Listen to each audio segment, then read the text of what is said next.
Chosen one. Unhealed people don't listen with their ears. They listen with their triggers. Valerie, talk to them. That's because they're not hearing you. They're hearing their pain interpret your words. Every truth you speak runs through their wounds first, and by the time it reaches them, it's been distorted by fear, shame, or ego. You can't reason with an unhealed mind because their survival patterns are louder than your logic. They're not defending the truth, they're defending the identity their trauma built. So stop trying to heal people mid-trigger. That's not compassion, that's self-sacrifice. Let them project, let them panic, just don't absorb it. Your peace isn't up for negotiation because healed people don't react, they reflect. They don't need to win the argument, they hold the mirror. You see, chosen one, most people don't listen to respond. They listen and they react. When you're having a conversation with somebody, they're not responding. They're not listening to what you said and then interjecting a thoughtful idea into the conversation. What they're doing is they're responding from their triggers. They're responding from their pain.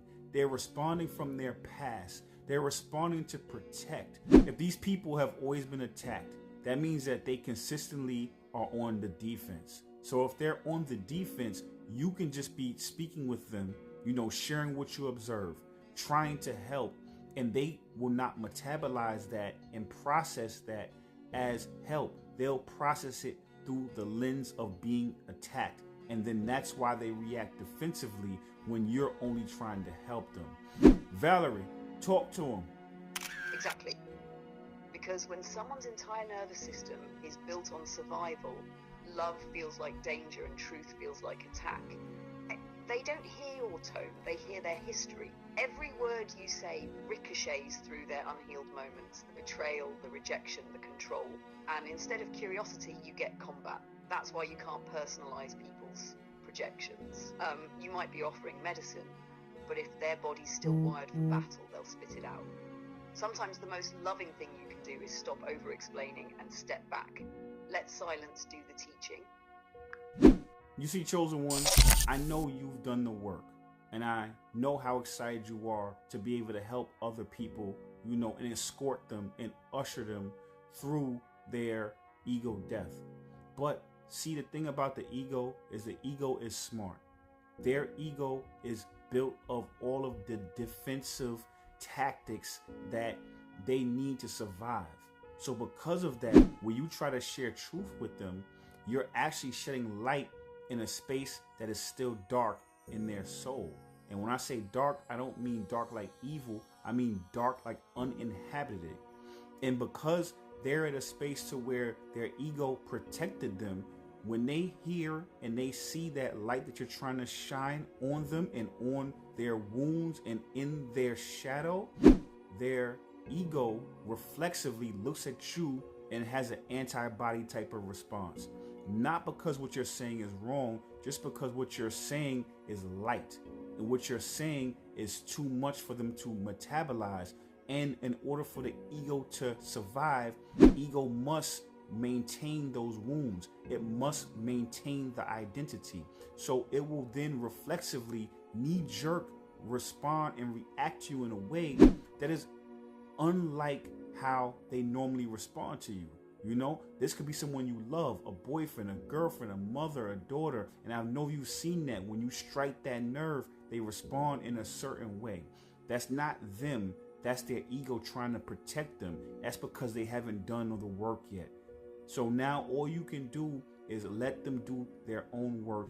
You can support them while they do it, just with your presence. Sometimes the most important battles are one-on-one battles between your ego and your soul. Valerie, talk to him. Because that's the real war, not you versus them, but them versus the version of themselves they've been pretending to be. The ego's whole job is to protect identity. It doesn't care if that identity is wounded, small, or built on lies. It just wants to stay alive. So when you bring light, you're not just offering truth, you're threatening extinction. That's why they flinch. That's why they fight. You're not their enemy, you're their mirror. And a mirror makes the unready nervous, because reflection exposes what repression tried to bury. But here's the paradox. What feels like an attack to the ego is actually an invitation to the soul. So stop trying to save people from that battle.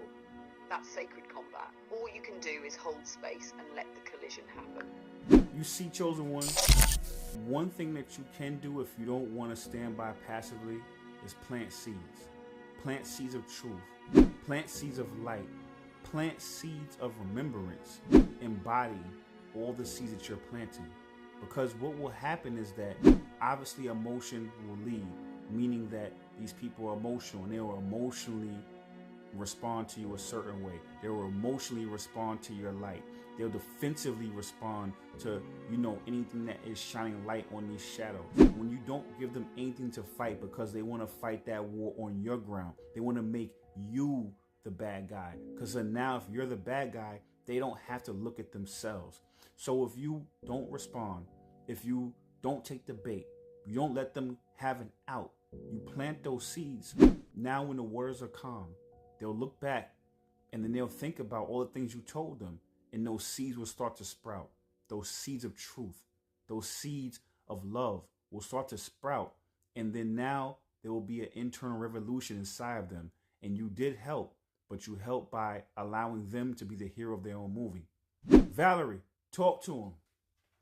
Exactly. Because real awakening doesn't come from being rescued, it comes from remembering. When you plant seeds, you're speaking to the part of them that's still awake underneath the noise.